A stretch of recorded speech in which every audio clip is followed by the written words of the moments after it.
and last name.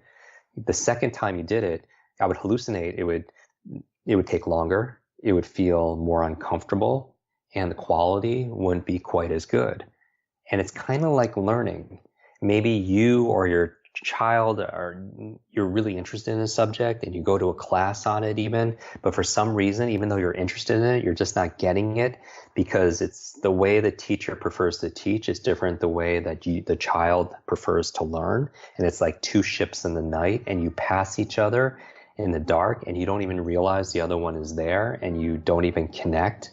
And so that's a big challenge. And so these learning styles are important, and it goes way beyond just visual, auditory, and kinesthetic learning. There's different ways we process information, and to be able to honor that, it's like you're trying to learn it with the opposite hand. So it takes longer, it feels uncomfortable or weird, and the quality is not quite as good. And so I would say, I remember going back to an initial conversation about questions being the answer, is asking questions like, how can I bring more joy into this? How can I make learning fun? You might hear some children in the background right now because I'm in a house full of kids right now with their friends. But it's just like even now, like you're yelling and they're playing and they're everywhere, but that's how they engage, right? And so I feel like the reason why we could have children or adults read 2 or 3 times faster with better comprehension, how they could retain the periodic table, in minutes. I put a video on Instagram the other day, and I took all these 6-year-olds and taught them how to memorize the first 20 elements on the periodic table and learn how to count to 10 in Japanese.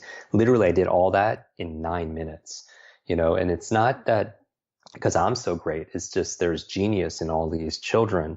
And it's really showing them how to be able to access that. And so creativity, imagination, strategy, remembering that one of the keys to learning faster is all learning is state dependent. And that if somebody learns something in traditional education, if you were to remember what school was like for the most part, knowing that emotion plays such an important role. What's the primary emotion most people feel in traditional education? And 90% of an audience will always say they were bored. On a scale of 0 to 10, boredom is like a 0. And anything, information times emotion becomes a long-term memory. But if the emotion level is 0, anything times 0 is what? Is 0. And you wonder why you forget these things. Besides the fact that a lot of children, when they're learning something, even as adults, if you don't see the relevance of sine, cosine, the tangent of x, they won't retain it because they don't understand, they don't have context. And if content is king, which we often hear, right? We put on a lot of content, then context really is the kingdom. And it's so very important for people to have context when it comes to learning. And so those are a lot of the focal points, besides all the things that you blog about and share in your shows about self-care. Because I also feel on the other side of it is people don't realize, but 1/3 of your potential when it comes to your brain, your memory, and so on is predetermined by genetics and biology. That's what science is saying. Now, some people say you have 100% control, but that leaves 2/3 in your control, right? But some people say with epigenetics and everything, you actually have, even more influence than science is saying, that some of the science is saying. But that means you have a lot more input in taking care of this hardware. We're talking about things like a good brain diet. We're talking about things like getting rid of negative, self-talk. We're talking about things like exercise, movement, because primarily we have a brain to control our movements. And as a child's body moves, their brain grooves. Literally, as people move, they create brain-derived nootropic factors. It's like fertilizer for neurogenesis and neuroplasticity. These are terms a lot of people have heard before. That neurogenesis means that you could create new brain cells to the day you die. And neuroplasticity is saying your brain is like plastic in a positive way, meaning it's very malleable. That Einstein's brain wasn't bigger than any of ours. It was actually smaller. But he had certain parts of his brain, when they analyzed it, that were highly dense because there were so many connections, because he would do these thought experiments and really, when every single thought you have changes your neurology. Literally, when we're having this conversation, you and I, and people are listening to it, you're getting smarter. And it's not just something ethereal. It's your brain is actually changing. That right now you have hundreds of millions of neurons, brain cells that are lit up right now. And they say that Oliver Wendell Holmes said that once a person's mind is stretched by a new idea, it never regains its original dimensions. And people don't realize that your thoughts are things, that they're, as you've heard, there's a biology to belief, if you will, that if people realized how powerful their minds were, they wouldn't say anything to themselves they didn't want to be true. And I can't overstate this enough when I'm talking about negative self-talk. I remember I was preparing to run a marathon, and I was reading this book with a name like Kwik. There's a lot of pressure. I was reading this book on how to mentally train for a marathon, and it said in one of the chapters, it said this word for word, verbatim, because I'm a memory expert. It said, your brain is like a supercomputer, and your self-talk is a program it will run. So if you tell yourself you're not good at remembering names, you will not remember the name of the next person you meet because you programmed your supercomputer not to. And that's what I mean when people are saying, oh, I'm not smart enough, I'm not good enough, I have horrible focus, I have a bad memory, or whatever it is. You have to change that. And there are a number of ways you could do that, right? Anything from self-hypnosis to tapping, EFT, or even adding a simple word like yet at the end of the sentence. I don't have a great memory yet, or I'm not a great student yet. Little things like that open up the possibility of something greater. Because the other thing I would say when it comes to your negative self-talk is your mind is always eavesdropping on your self-talk. Your mind is always eavesdropping on your self-talk. So you have your good brain diet, right, with your avocados and your blueberries. I call them brain berries, and all those, the wild salmon, if that's allowed in your diet, and the turmeric and all these great things. You have your, get rid of negative thoughts. You have your movement, but other things are important too. Brain nutrients, right? There's certain brain supplements. If you're not getting it, if you do a full spectrum, blood analysis on food allergies and nutrient profiles, some people are just lacking. If you lack in vitamin B, if you lack in like DHA, which is such an important nutrient, your brain's not going to operate at optimal function, no matter what strategy you're using. I would say another thing is positive peer group. Who your kids or you spend time with are really who you become. They say if you spend 9 broke people, you're going to be the 10th.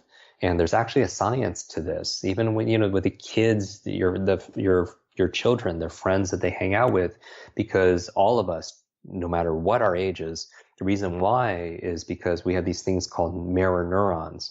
And mirror neurons is what allows you to feel empathy when you watch a game, sports, and you could feel what the players are feeling, kind of move, or you're watching a scary movie and you could feel, you get that empathy. Those are mirror neurons. And so mirror neurons really start.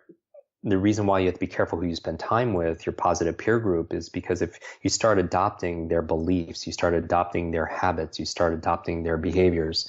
We did an interview with Dr. Mark Hyman on our podcast, and we're talking about how it's not just your biological networks or your neurological networks. Just as important, if not more important, are your social networks. That whether or not your child ends up smoking has less to do with their biology. It's more to do whether or not their friends smoke, because that has a greater influence. And so who you spend time with is who you become. Another thing when it comes to your kids, when it comes to self-care, these are the 10 things that I talk about about when it comes to unlocking what I call your Kwik brain. The number 6, I would say, are a clean environment. When you're telling your kids to clean their room and be organized, your external world is a reflection of your internal world. And you know this because when you clean your desktop on your laptop, your office, don't you have clarity of thought? Number 7, I would say, in terms of optimizing your child's brain performance and your own, is sleep. And this is a huge epidemic for all ages. And like when you get a bad night's sleep, how does your brain perform the next day?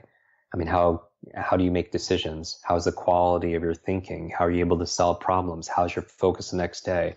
How's your recall the next day? And so many children are pulling all-nighters in school, and you think that's helping them, but it doesn't.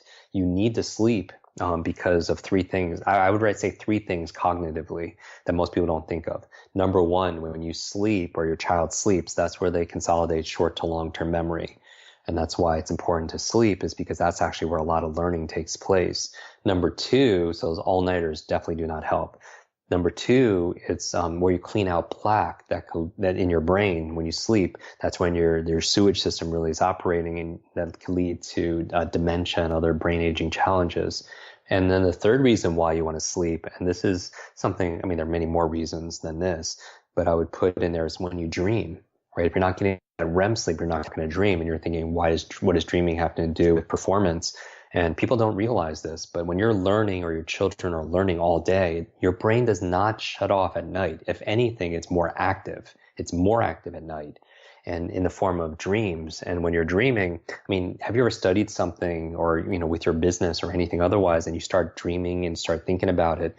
And so many people don't realize this. So many things in our reality, in our world, in culture and literature and film and music came from dream states. So for example, Mary Shelley came up with Frankenstein in her dream. Paul McCartney came up with the song Yesterday in his dream.